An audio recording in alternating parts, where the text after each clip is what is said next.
Hey guys, welcome back to the channel. We are headed to see a spaceship at the Kennedy Space Center in Port Canaveral. The whole family is going. Today is June 18th. And it's a Saturday and my son likes to repeat me. But anyway, we got the whole family. Uncle Vaughn is driving the other car behind us with Uncle Chum, Auntie Nan, and the grandparents. Got the kids here in the back. They seem to be fussy right now. Fighting as usual. Fighting, a little bit here and there as usual. Today is Father's Day weekend. And it's been a long time since since we wanted to hit the Kennedy Space Center. My dad's always wanted to go see the spaceship, and all of us always been fascinated with space and everything.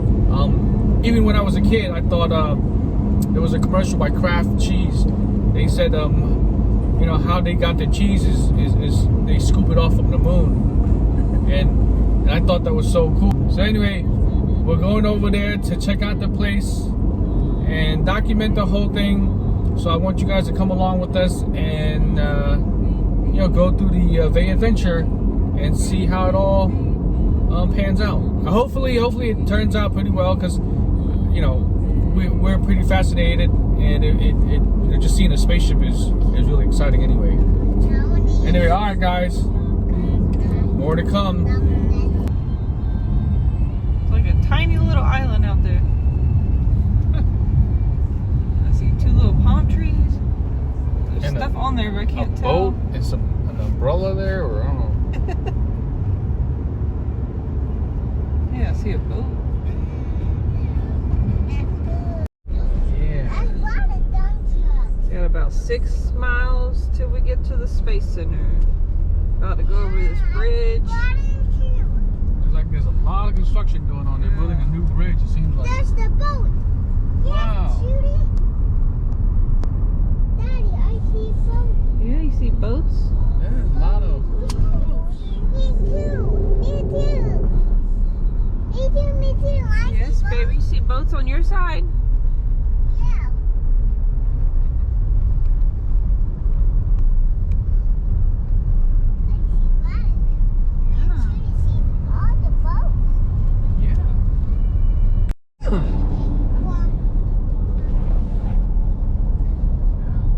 I see spaceship.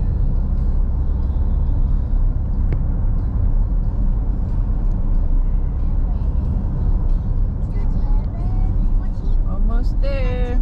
I think we're turning here. Right.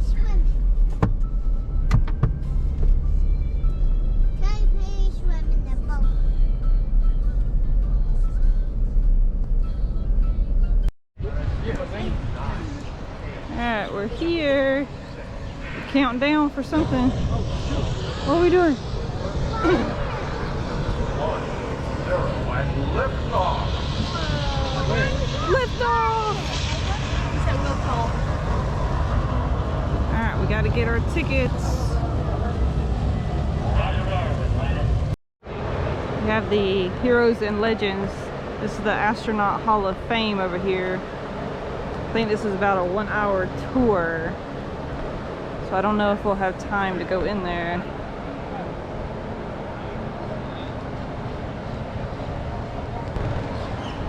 It's got this pretty cool, I guess you call it a mural on the wall of 7 different astronauts.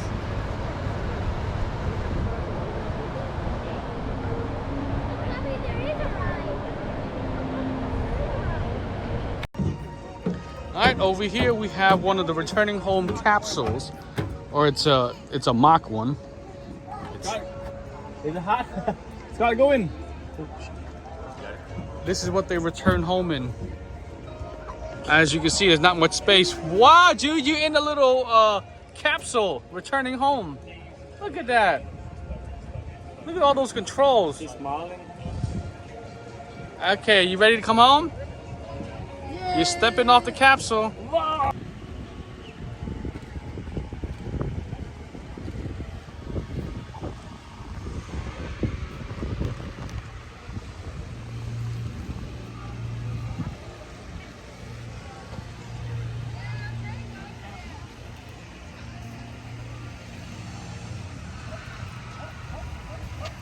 Look at this big boy.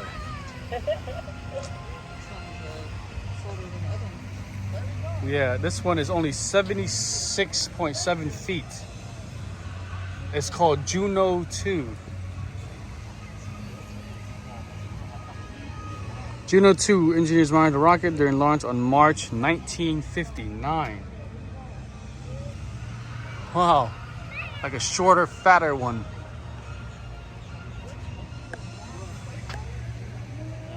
Look at that big one over there, babe. Look at that big engine over there. Or thrusters. Engine thrusters.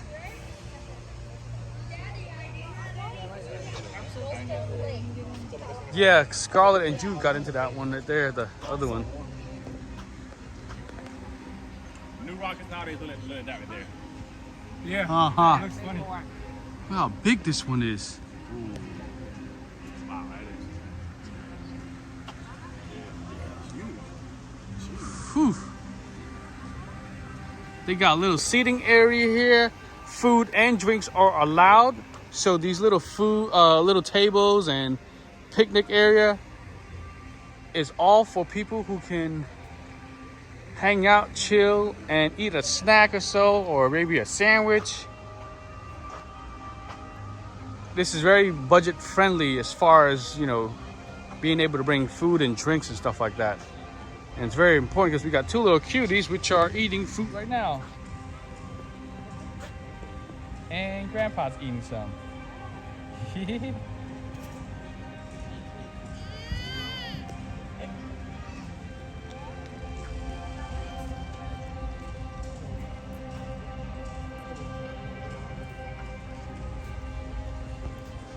Very clean and well maintained. Even the trash recycling bins are very clean and futuristic like.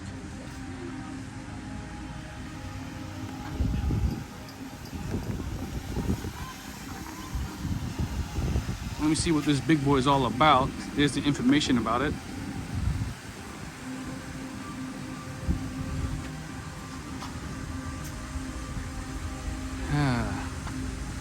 This is only one of them? Apollo 7.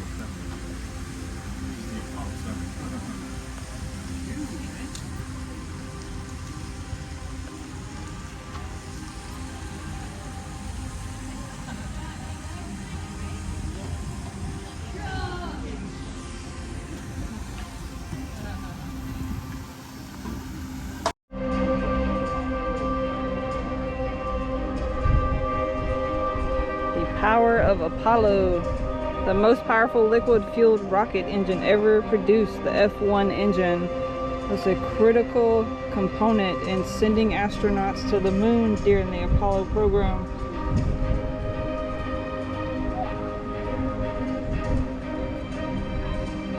Within 3 minutes, the rocket would be traveling at a speed of 6,000 miles per hour and an altitude of 38 miles. That is fast.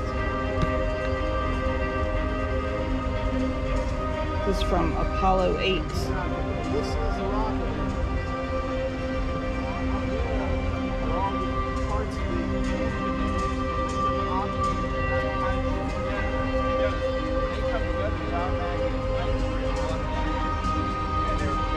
Hi, kitties.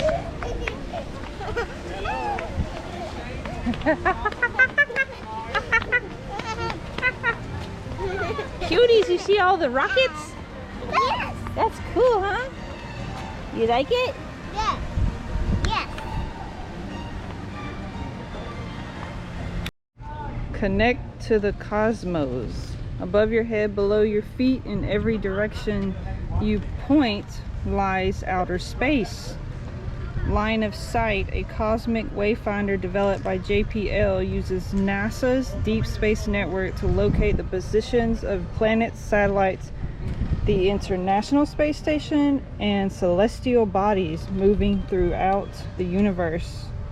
The original sets of these rotating signs are at NASA's Jet Propulsion Laboratory. And here's the signs. Pretty cool.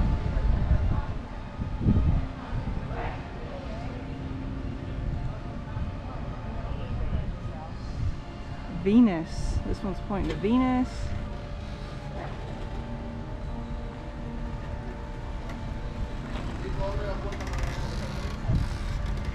What's this one gonna be? Marco. That is awesome. Alright, we're inside of the Gateway building.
Star, this is called. The Sierra spaceship shooting star enables transportation of critical science, food, and cargo to the International Space Station. So it's just a cargo ship. Alright, we're gonna go inside the deep space habitat.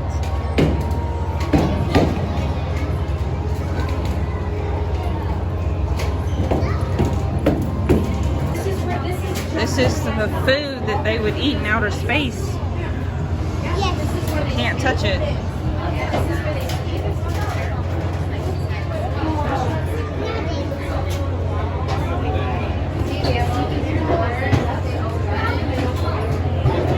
That's their water.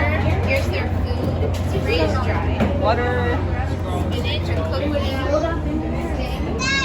Hi, baby. It's like a joystick.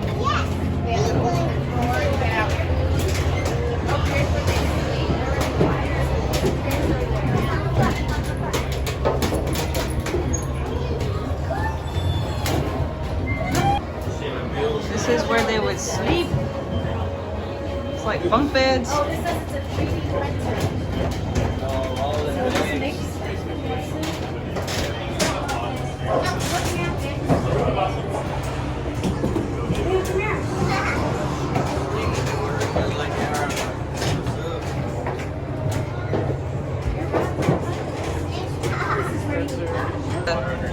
Plant habitat.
It'll never go up again.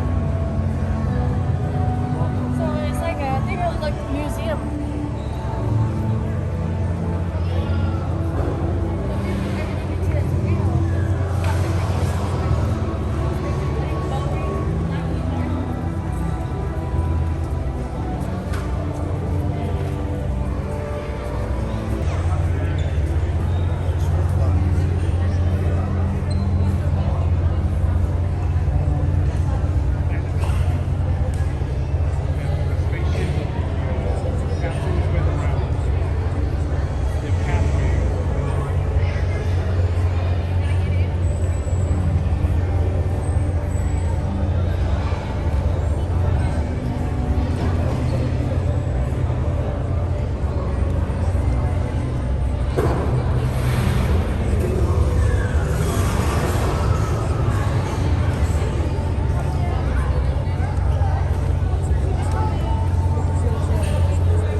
interactive screen there. You can use that monitor to see the history and the orbital planets that the spaceships or the capsules went around. Their pathways, or their routes, if you want to call it that. Look at that.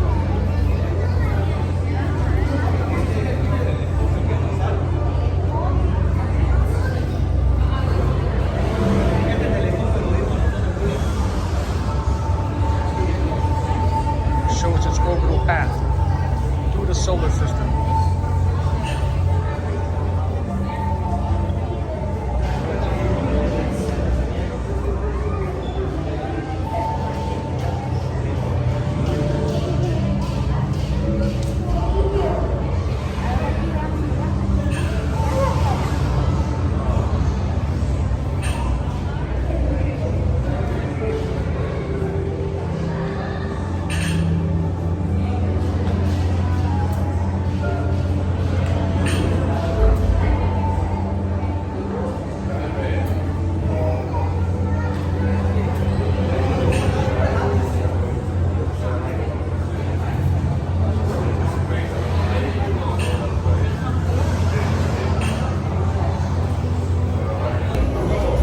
Alright guys, we're in line for Cosmic Wonders, and it's a sort of a ride. I'm not sure what it's all about, but we chose the same thing. There's 4 different rides, but we chose Cosmic Wonders, and all of us are here. Well, except for Mom and Mom and the babies. Hopefully it's cool.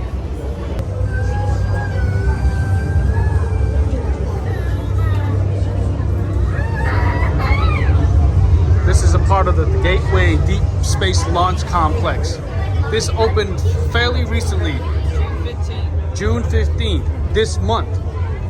And we just happened to come at the right time. And like I said, there's 4 rides here. And it opened this month, so we'll tell you how it goes. We're up next, Cosmic Wonders. Harness the power of space travel.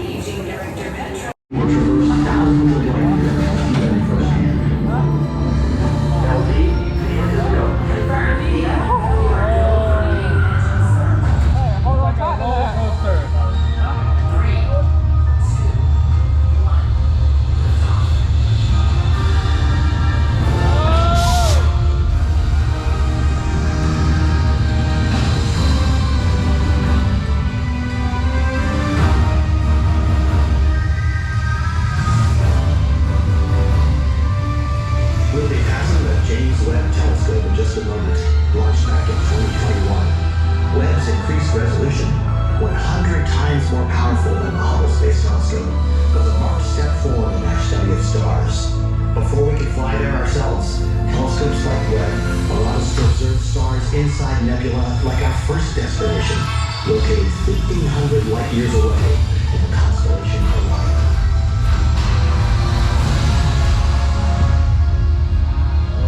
This is the Horsehead Nebula, first discovered in 1888. The distinctive dark horsehead shape of the nebula is a cloud of dust that blocks the light of the glowing nebula behind it.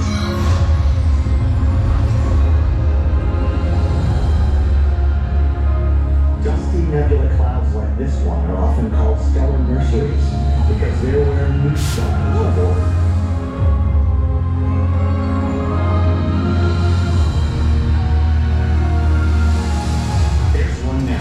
Protostar, the first step in a star's life cycle.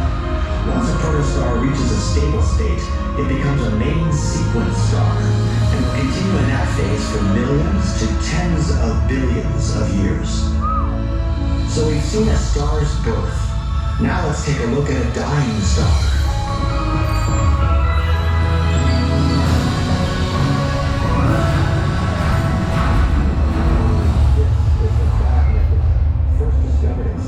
And most famously photographed by Hubble in 1999. We're so far away from Earth, The light we're seeing now won't reach home until after the year 8,500. When a star about 8 times as massive as our sun dies, it goes out with a bang in a violent explosion called a supernova. And these beautiful celestial clouds are what's left behind.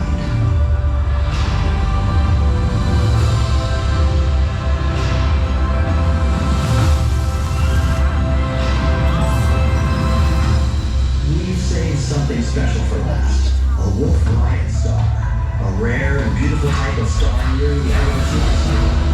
About to go supernova. At a million times brighter than our sun, this star emits stellar wind approaching 100,000 miles per hour. Its ejection shell is so large, our entire solar system can fit across it end to end over 2,000 times.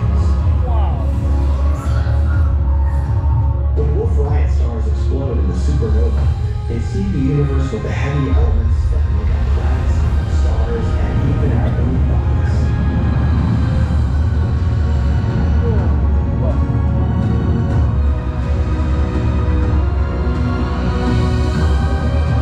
From the fiery crucible of this star's death come the building blocks of future worlds. But now, we make the 28,000 light-year journey back to one of the most beautiful sights of all. Earth's vast spinning glow of our own star, the sun. It's the energy source that sustains nearly all life on our planet. Fiat Mission Control. Welcome back. Your approach is free of arriving traffic. Cleared for landing on runway 31. Fiat copy.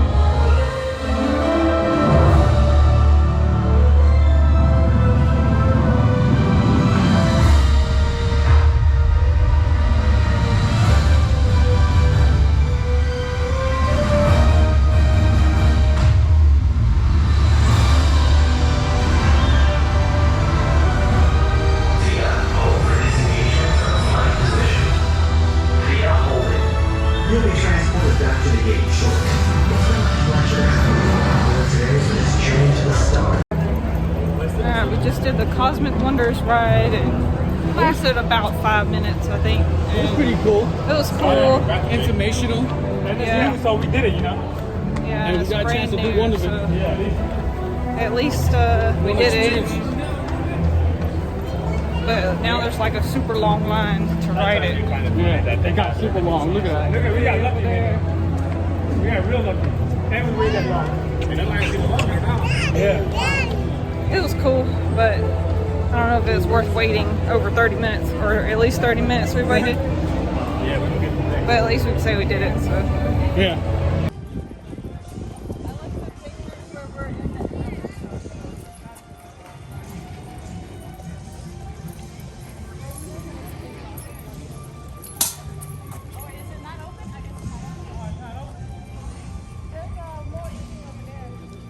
It doesn't look open. Yeah, see you there. Yeah, go for bumping right there. Go right. Find the one with it.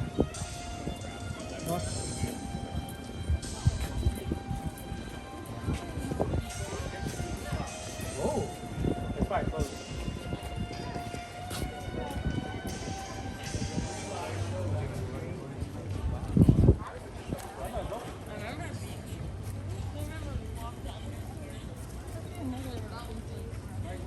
Alright, let's go. Grill. Let's rock grill. That sounds good.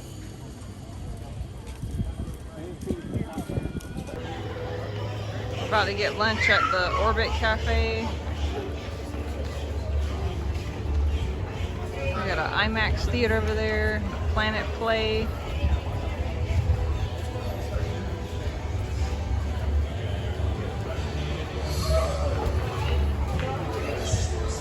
You can get your picture taken with the astronaut over there.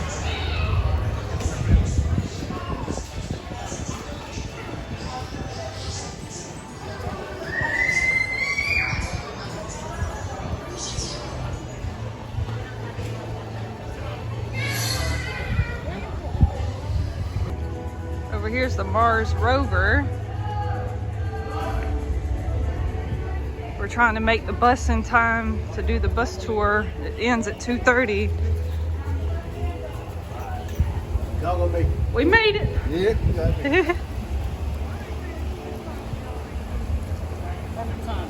Yeah.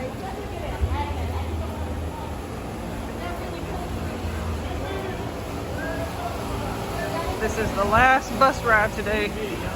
We made it just in time.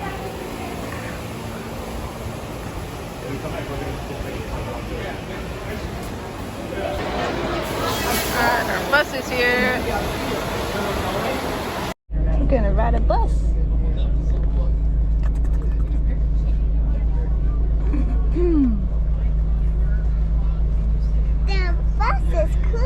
The bus is cool. Bus is cool. You never rode a bus like this. Only Jude. Remember Jude had. Only Jude. He was a little baby. Is a treasure trove of science and discovery, and so there's so much to learn from the moon. We're still learning from what the samples we gathered during the Apollo program. The beauty of what we're doing today is that instead of going for a short trip, we're going to stay.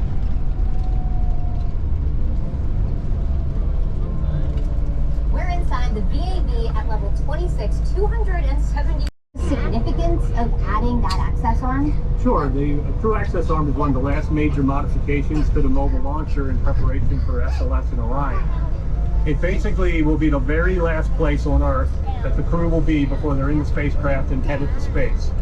Now, the White Room provides a contamination-free environment up next to the spacecraft, and as you suspect, it's white. It's the White Room. Makes sense. Over to the left, guys, that building with the blue awning is the most important building out here. Can anybody tell us what that building is? Control center? That's the cafeteria, guys. Coming up on the left now is the actual access arm off of 39A. All the shuttle astronauts walk through this arm into the White Room. That's what the video was talking about. That's the White Room right there. Now, this is a good place to get pictures of the vehicle assembly building. And the blue NASA emblem up there, can anybody tell us what its nickname is? Meatball. That's right, the meatball. Who's see me after the tour? I got something for you. Out the right front corner, the press launch site. You see the American flag there at the base of the flag? That blue box, that's the countdown clock. If you ever watched them launch on a newscast or something like that, that's normally where you're viewing from. All the way to the right, at a 90-degree angle, the 4 lightning rod towers, launch pad 30 or launch pad 40 on the Cape Canaveral Space Force side. There's a Falcon 9 rocket on it, folks. Falcon 9. See the white cone? In the middle of those lightning rod towers, that's a Falcon 9 rocket. It's being launched tomorrow morning at 12-something a.m. So it's in the middle of the night. So that's a live rocket getting ready for launch. Next set of lightning rod towers to the left over there, that's launch pad 41 on the Cape Canaveral Space Force side. That's United Launch Alliance's launch pad. Out the left front corner of the bus, the Artemis rocket on the pad, ready for its fuel and test, they call it. They're going to do tomorrow. It's a live test of fueling it. It's the last dry run before the first test flight. Out the right front corner is launch pad 39A. Now 39A and 39B are the only 2 launch pads on the Kennedy Space Center side. The other 39 launch pads are on the Cape Canaveral Space Force side. That's where it all started, right over there, guys, with the Mercury and the Gemini program. Can you see? Now we're going to go across the crawlway. That's the highway from the VAB to 39A and 39B. 39A is 3.5 miles. 39B is 4.2. Now the crawler does not go up one side and down the other of this crawlway, guys. It straddles the green grass in this.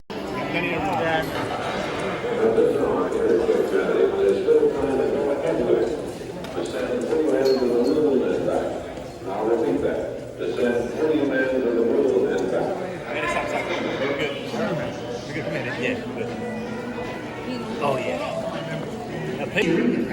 station, please exit through the doors on your right. Thank you. This is the firing room, launch control for the Apollo missions. This is not a mock-up. These are the very consoles we sat at when men first took off to fly to the moon. The tragedy of Apollo 1 had put us a year and a half behind. We were making up for it in one big leap, and we were doing it with a rocket that no man had ever flown before.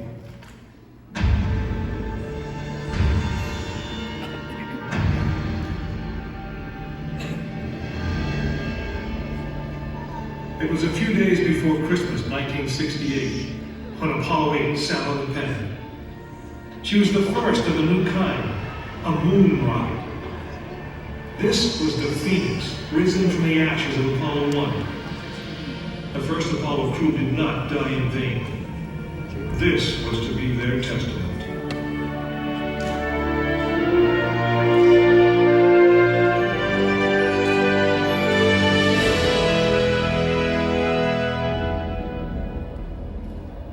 "36 stories high, she had been fully fueled throughout the night. The liquid oxygen in her tanks caused ice to form on the outside of the craft. The extreme temperature differences between the air and the sub-zero fuel caused the metal skin of the rocket to expand and contract. Everyone who was on the pad agreed. It was as though the rocket was alive, breathing, straining at the leash. Earlier in the morning, astronauts Frank Borman, Jim Lovell, and Bill Anders had made their final preparations before taking that long ride out to the waiting spacecraft. The minimum safe distance from Saturn V at liftoff was 3 miles. The reason was simple. When fully fueled, the rocket contained the explosive power of an atomic bomb. As the clock counted down, the astronauts and all of us in launch control went through the pre-flight checks. Our hands on the controls of the most powerful, most complex machine ever built. It had over 2 million separate systems. And to bring these men back alive, everything had to work perfectly. Each individual system had been tested, but what we didn't know was how they would perform when all 2 million began to work together. That moment would come when the countdown clock reached 0.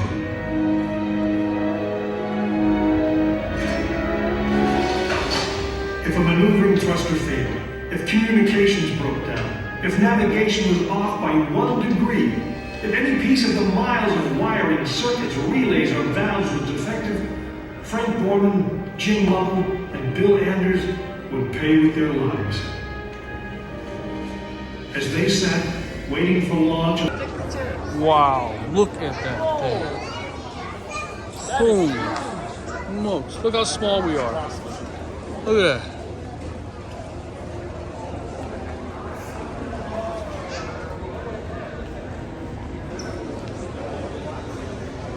Wow.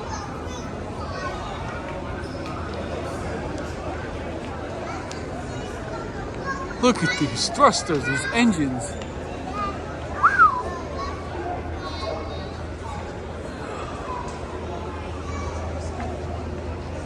Wow. We're under the rocket. Wow.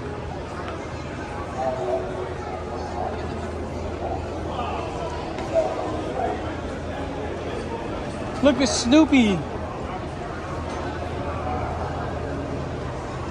What we got here? The first steps. Areas of the command module. Interior were dark and a flashlight came in handy. Yeah, I would imagine.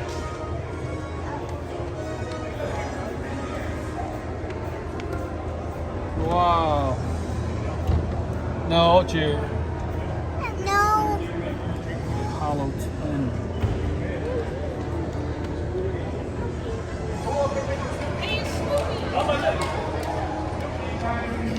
And that's the flashlight that was in there.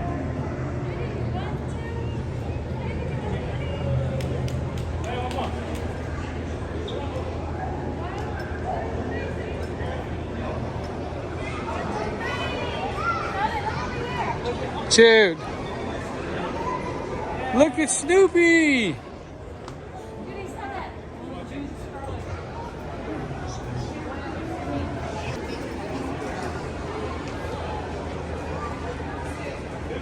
You got a collectible medallion here that you can get. 4 for $15.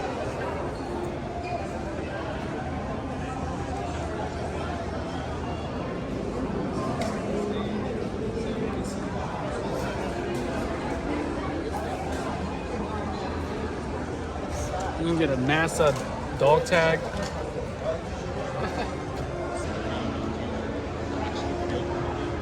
Look at all these flags.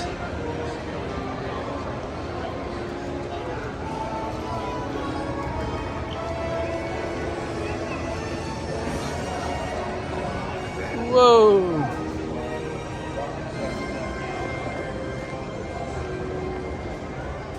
Dr. Harrison Hagen Schmidt exploring a valley on the moon.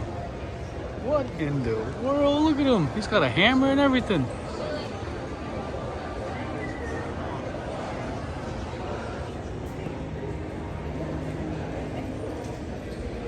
That's him right there.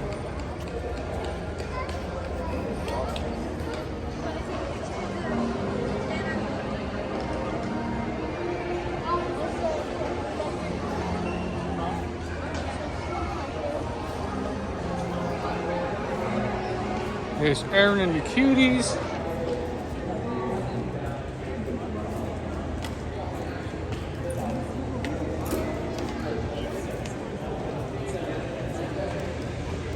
Got a Moon Rock Cafe here. Ooh. Has like that the dark side of the moon vibe going on.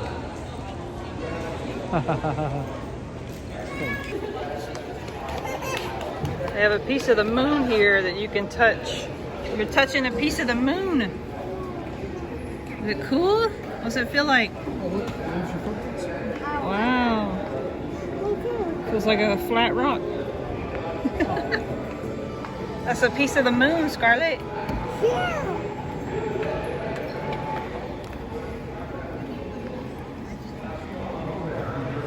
Yeah.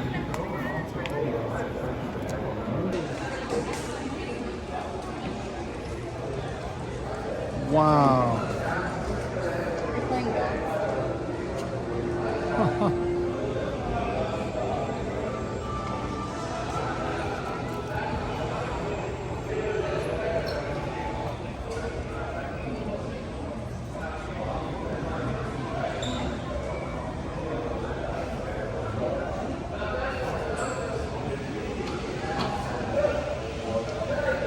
All the various newspapers in different countries when America landed on the moon. Jared, slow down. Slow down, Jared.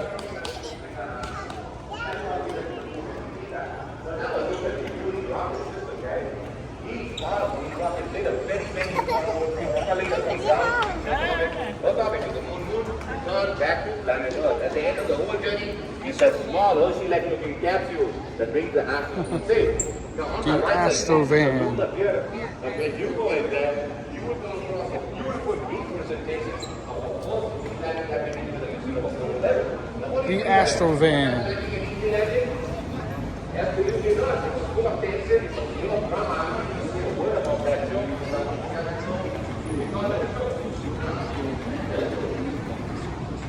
The Apollo 1 tribute. These men died that day.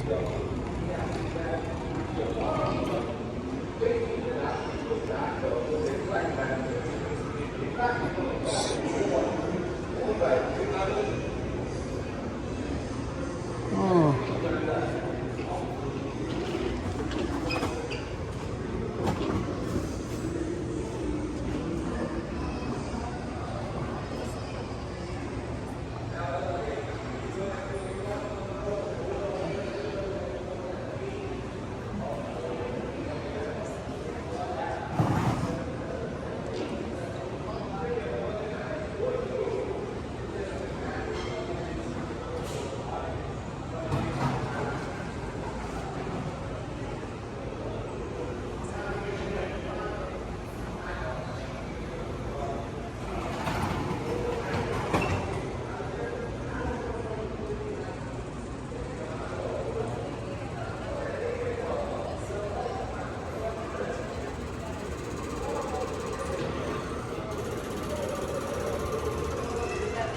Huh.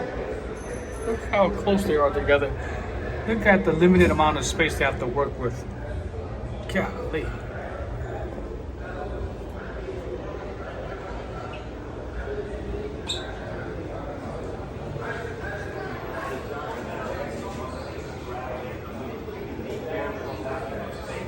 Oh, it's like a little lounge area.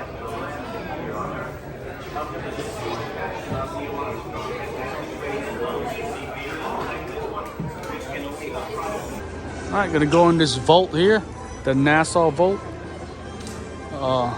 Vault. Treasure gallery. Need clearance. I'm cleared. Wow. Look at that. Ooh.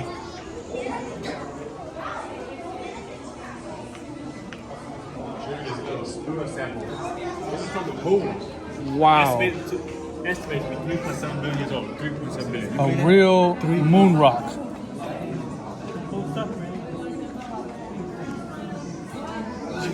3.7 billion years old. Just have fun though. You have fun, dude?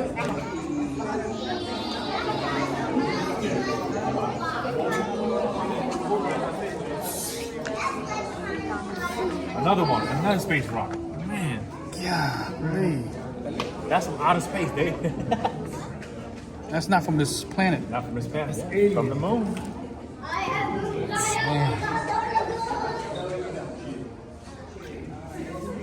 Look at those spacesuits. Jude. Scarlet. Careful, suit.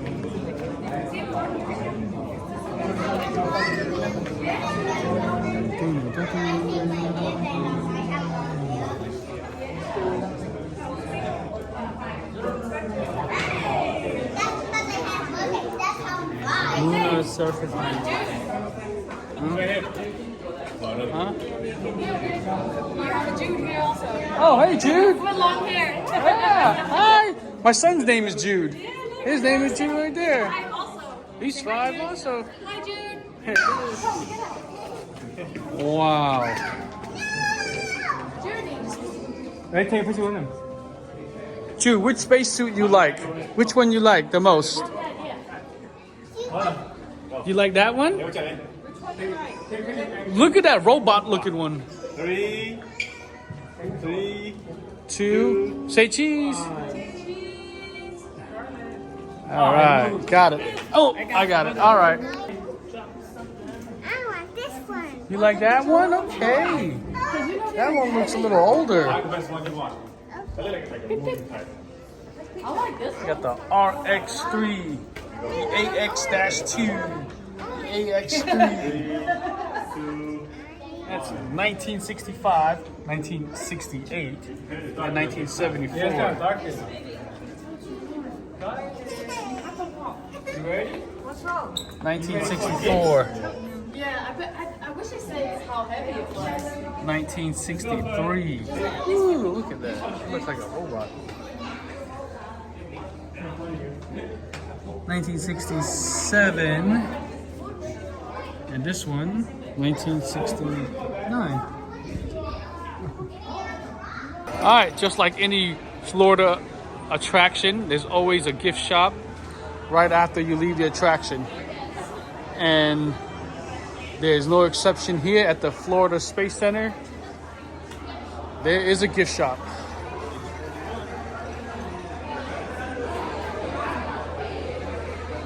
The Kennedy Space Center.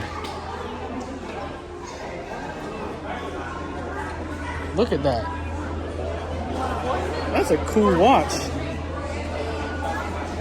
Watch out there. Watch out. Got some earrings here. Oh, no. Cufflinks, I'm sorry.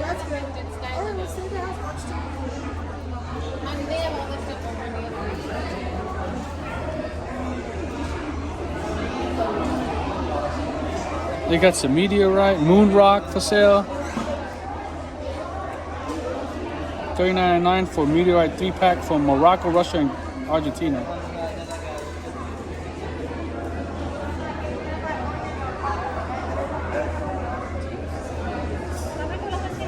That's cool.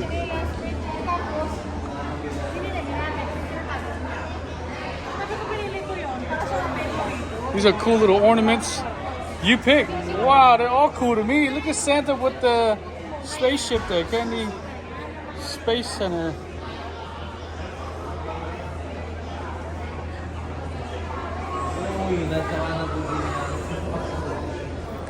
Oh, I like this Snoopy shirt. Artemis. See how much that is. $24.99. Not bad.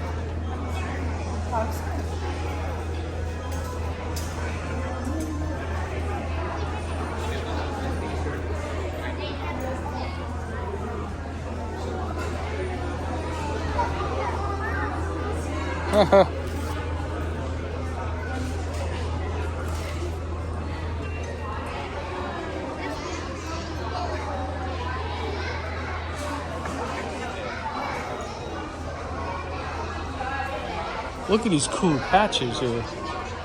I like this one.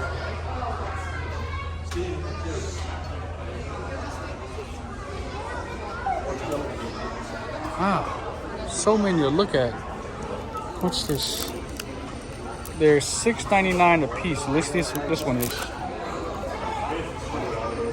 That's $7.99. So all different prices. $7.99. I like this one. There's so many cool patches here. I know, they're like $6.99 or $7.99. That's cool. I don't know how much it costs though. Wow, that's a Cool jacket. Yeah, it's very cool. Look at that. Cool globe.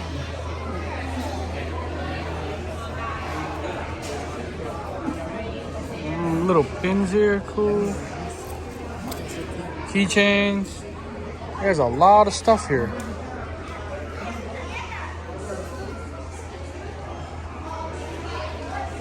Oh, a little rocket.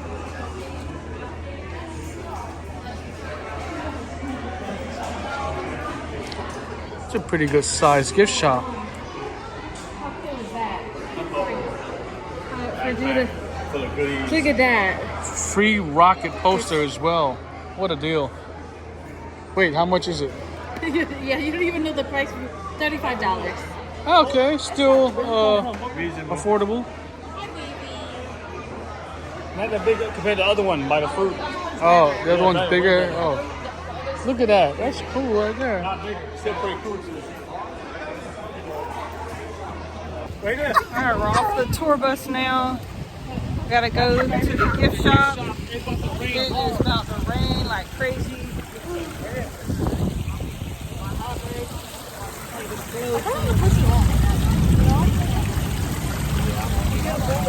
We got an ornament for our Christmas tree, and I also got a magnet, so I don't want to unwrap it.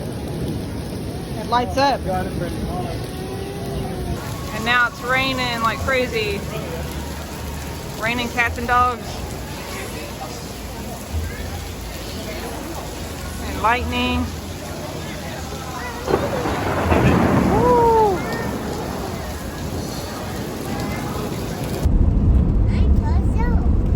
Hey guys, as you can tell, we're wet. We're soaked. Because it started to rain cats and dogs while we were at the Kennedy Space Center.